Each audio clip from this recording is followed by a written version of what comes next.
Hello नमस्ते friends. तो आज हम बात करेंगे अध्याय 2, ये आपका चल रहा है अभी। अध्याय 2 में हमने बात किया था तीनों साम्राज्य यानी राष्ट्रकूट और प्रतिहार पाल साम्राज्य, तीनों साम्राज्य। इसे हम त्रिविमीय संघर्ष बोलते हैं। इसे हम त्रिविमीय संघर्ष बोलते हैं। जब तीनों त्रिविमीय संघर्ष, जब तीनों साम्राज्य एक साथ संघर्ष करते हो उस संघर्ष को त्रिविमीय संघर्ष बोला जाता है। जब तीन साम्राज्य एक साथ संघर्ष करे उसे क्या बोला जाता है?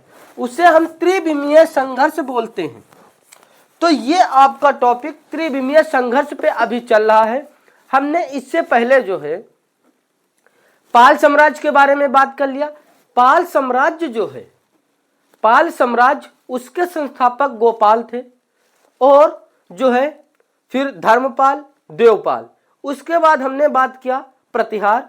प्रतिहार हिंदू धर्म को बढ़ावा दिया। उसके बाद ये राष्ट्रकूट के बारे में बात करेंगे। राष्ट्रकूट जो है साम्राज्य, ये हिंदू और जैन दो धर्मों को बढ़ावा दिया और साहित्य कला का भी बढ़ावा दिया। तो ये तीनों साम्राज्य के बारे में हमने बात कर लिया। ये आपका लास्ट राष्ट्रकूट साम्राज्य है। राष्ट्रकूट साम्राज्य क्या है ये सब हम बात करेंगे। यहां एक शब्द आता है दक्कन। राष्ट्रकूट साम्राज्य क्या है? राष्ट्रकूट साम्राज्य दक्कन क्षेत्र में, यह दक्कन क्षेत्र से उठने वाला सबसे शक्तिशाली राजवंश था। राष्ट्रकूट साम्राज्य क्या था? राष्ट्रकूट साम्राज्य दक्कन क्षेत्र से उठने वाला सबसे विशाल और शक्तिशाली साम्राज्य था। इसे हम राष्ट्रकूट साम्राज्य कहते हैं। अगर आ जाए राष्ट्रकूट साम्राज्य क्या है, तो राष्ट्रकूट साम्राज्य क्या है? राष्ट्रकूट साम्राज्य दक्कन क्षेत्र से उठने वाला विशाल सबसे शक्तिशाली राजवंश था। इतनी बात समझ में आ गई? जिसकी राजधानी मान्यखेट है। इसकी राजधानी क्या थी? मान्यखेट। जब ये शासन करता था उस समय इसकी राजधानी मान्यखेट थी। शासन काल के बारे में बात करें कि ये कितने वर्षों तक शासन किया, तो लगभग ये 220 साल तक, 220 वर्ष तक शासन किया। उसके बाद इसकी सत्ता धीरे धीरे गिर गई और ये 753, यहाँ पे ध्यान दीजिए, 753 ईस्वी से लेकर के 973 ईस्वी तक जो है शासन किया और लगभग 220 वर्ष तक बड़े हिस्सों पर शासन किया। इतनी बात समझ में आ गई? राष्ट्रकूट साम्राज्य के प्रसिद्ध राजा, जैसे हमने बात किया था पाल साम्राज्य के प्रसिद्ध राजा, तो पाल साम्राज्य का सबसे प्रसिद्ध राजा जो संस्थापक था वो कौन था? कौन था बेटा?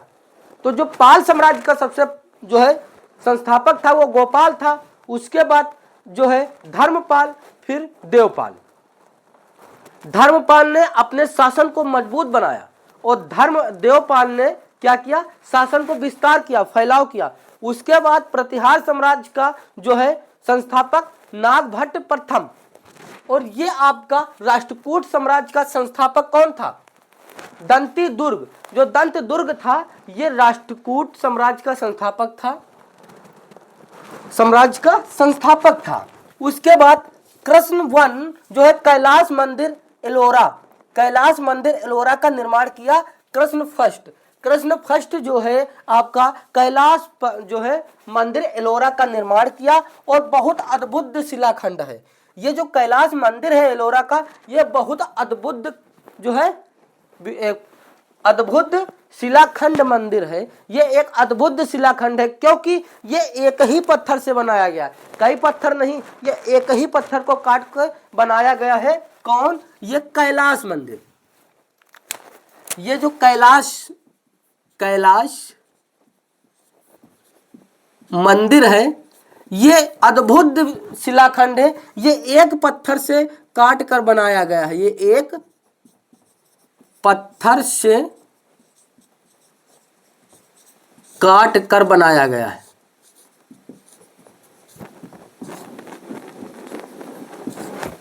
इतनी बात समझ में आ गई? तो एक ही पत्थर से बनाया गया मंदिर कौन है, किसने बनाया और किस साम्राज्य ने बनाया, और साम्राज्य में कौन सा जो है राजा बनवाया, तो ये राष्ट्रकूट साम्राज्य ने बनवाया। और इसमें से जो है कृष्ण जो शासक था, जो राजा था कृष्णवन, ये बनवाया। ये एक ही पत्थर से बना। ये जब है इसी समय जो है मंदिर वगैरह बनना शुरू हुए थे। उसके बाद गोविंद थर्ड ने उत्तर भारत का विजय किया, यानी पहले उत्तर भारत नहीं था, गोविंद थर्ड जो है वो उत्तर भारत को अपने में विजय प्राप्त किया, जीत लिया उत्तर भारत को। उसके बाद अमोघ वर्ष ने साहित्य और कला का संस्थापक था।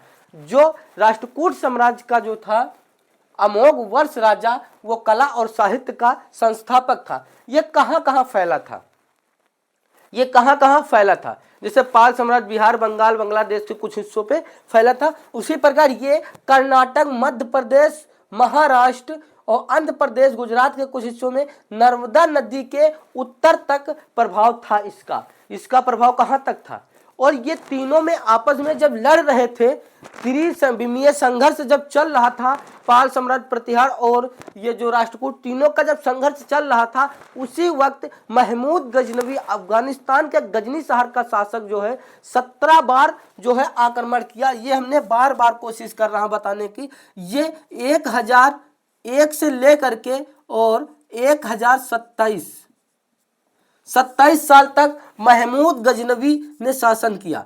महमूद गजनवी ने शासन किया, और इस शासन के समय वो भारत पर कितने साल, 27 साल शासन किया। 27 साल में वो जो है 17 बार भारत पर आक्रमण किया और 10 बार नहीं किया। और एक सबसे प्रसिद्ध जो है आक्रमण वो कब किया था, 1025 में। 1025 में सबसे प्रसिद्ध, सबसे फेमस हमला किया था, आक्रमण किया था।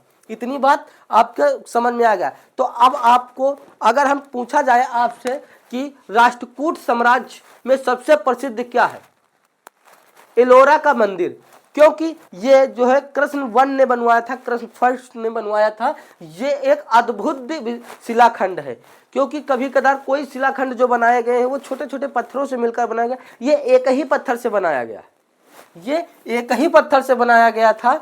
और इस जो है अमोघ वर्ष साहित्य कला का संस्थापक था।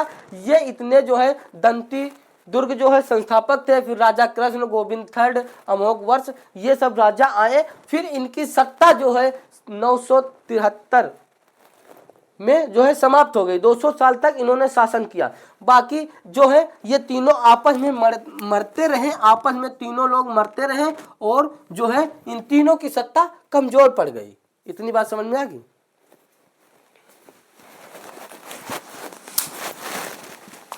कि जो सब हेडिंग एक आती है राजनीतिक विचार और संगठन।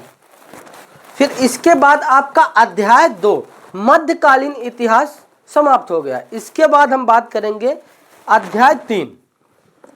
अध्याय 3 मध्यकालीन इतिहास। ये अभी आपका मध्यकालीन इतिहास चल रहा है। चलिए राजनीतिक विचार और संगठन के बारे में हम थोड़ा डिस्कस कर लें। आप ये इतना बता दीजिए, फिर आपको समझ में आ जाएगा कि राजनीतिक, संगठन, विचार ये सब क्या है। पहली बात राजनीतिक, दूसरी बात विचार, और यहां तीसरा शब्द है संगठन। राजनीतिक क्या है? राजनीतिक क्या है? देश प्रदेश चलाने की प्रक्रिया को राजनीतिक कहते हैं। देश प्रदेश चलाने की प्रक्रिया को राजनीतिक कहते हैं। कौन नेता बनेगा, कौन नियम कानून लागू करेगा, कौन नियम कानून बनाएगा, इसी की प्रक्रिया को, इसी की प्रोसेस को, हम पूरे प्रोसेस को क्या कहते हैं? राजनीतिक। चलिए कौन जो है नेता बनेगा, उसके बाद कौन प्रदेश चलाएगा, फिर जो है कौन नियम बनाएगा,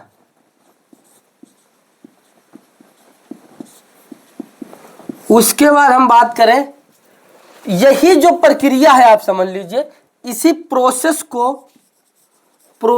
को जो है क्या कहते हैं? राजनीतिक।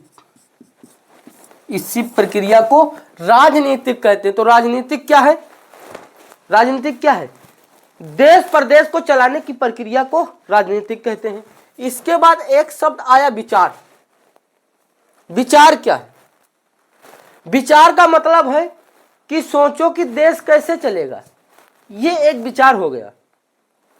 विचार का मतलब देश कैसे चलेगा, ये क्या हो गया? विचार। अब एक शब्द संगठन आता है। संगठन क्या है? जब कई व्यक्ति, कई लोग एक ही चीज पर या एक ही चीज के लिए आवाज उठाएं, या एक ही मकसद के लिए इकट्ठा हो, एक ही उद्देश्य के लिए इकट्ठा हो, इसे हम क्या कहते हैं? इकट्ठा हो, इसे हम क्या कहते हैं? इसे हम संगठन कहते हैं। थोड़ा अगर नहीं समझ में आ रहा तो एकदम आसान भाषा से, अगर गांव में, एक गांव है, आप मान लीजिए किसी भी गांव में रहते हैं, कहीं पर भी रहते, तो मान लीजिए हमारा गांव है। गांव में एक व्यक्ति है जिसका विचार है कुआं खोदना, पानी की कमी हो तो कुआं खोदना। तो ये क्या हो गया? विचार हो गया। अगर गांव में पानी की कमी है और एक व्यक्ति सोच रहा है कि जो है कुआं खोदा जाए, तो ये क्या है? ये विचार है। क्या हो गया? विचार हो गया। और कई लोग एक सीमित बनाएं, एक पार्टी बनाएं, एक ग्रुप बनाएं, एक गुट बनाएं, वो क्या है? वो संगठन है। और गुट बना के चुनाव करके फिर जो है जनता जिसे चुने, फिर वो लोग जो है मिलकर कुआं खुदवाएं, वो क्या है? वो राजनीति है। तो राजनीति और आपकी बात करें विचार, संगठन, इतनी बात समझ लेंगे। और राजनीति बहुत खराब चीज है, क्योंकि राजनीति में जनता की छत छीन कर कम्बल दान देने की कला को राजनीति कहते हैं। ये हमने बताया था कि छत छीन कर कम्बल दान देने की कला को राजनीति कहते हैं। गरीब आदमी इसमें परेशान हो जाता है, गरीब आदमी इसमें परेशान हो जाता है। और ये गरीब आदमी इसलिए परेशान होता है कि गरीब आदमी ही अपना मालिक चुनता है। संविधान कहता है कि जो जनता बोलेगा वही कानून लागू होगा, जो जनता बोलेगा वही कानून लागू होता। तो एक हम चुनते हैं एमपी, मेंबर ऑफ पार्लियामेंट, जिसे हम संसद बोलते हैं, मेंबर ऑफ पार्लियामेंट। ये जनता जो है एमपी को चुनता है, ये जनता का मालिक है। क्योंकि सरकार जो है, सरकार हर व्यक्ति से पूछकर नहीं काम कर पाएगी। तो जो है व्यक्ति अपना मालिक चुनता है और मालिक से जो कानून नियम लागू करता है, एमपी जो है कानून और नियम जो लागू करता है वो हर हाल में सरकार को मानना पड़ेगा और सरकार इस पर काम करवाती है और इस कानून को मानती है। इतनी बात समझ में आ गई। तो जनता, आप अगर नहीं आपके समझ में आ रहा है तो आप दूसरे एमपी को चुन सकते हैं, दूसरे मेंबर ऑफ पार्लियामेंट को चुन सकते हैं। कोई जरूरी नहीं है कि इस समय राजेश है, जैसे मान लीजिए, तो हम हर बार एमपी को राजेश चुने। अगर आप 5 वर्ष, ये अस्थायी होता है, ये अस्थायी सरकार है, कोई स्थायी सरकार नहीं है कि आईएएस बन गए तो वो जिंदगी भर छुट्टी। ये आईएएस एक स्थायी सरकार है और ये जो है बीजेपी, बीएसपी और एमएलए, ये सब अस्थायी सरकार है। ये सब क्या है? अस्थायी सरकार है। तो जरूरी नहीं है कि हम एक ही बार अपने एमपी को चुन लें, उसके बाद हम उसी को बराबर जो है चुनाव या चुनते रहे।